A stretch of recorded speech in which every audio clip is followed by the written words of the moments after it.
178 повредени од пожарот во Кочани се и натаму на лекување, од кои 64 се во државните, а 13 пациенти во приватните болници во Македонија. Сите се во релативно стабилна состојба, соопшти утринава министерот за здравство Арбен Таравари.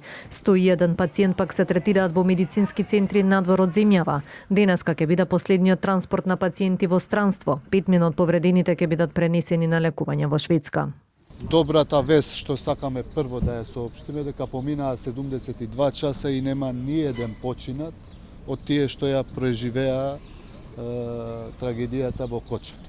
Вкупно се третираат 178 пациенти низ различни здравствени установи, од кои што 64 се во болниците во Македонија, државните болници, и 13 пациенти се во приватните болници. Сите во релативно стабилна состојба.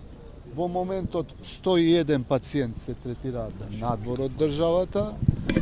Повторно ќе речам, сите во релативно стабилна состојба. Стабилна е состојбата во однос на виталните параметри кај пациентите хоспитализирани во градската болница 8 септември, информираше директорот Синиша Стојановски.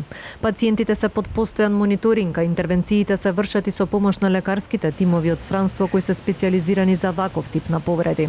Во однос на она каков тип на операции се изведуваат, тоа се операции кои што заедно со тимовите кои што се дел од помошта која што дојде од специализираните центри, станува збор за отстранување на она изумрано некротично ткиво оштетено од изгорениците и давање простор тие повреди, односно тие рани полека да почнат да зацелуваат.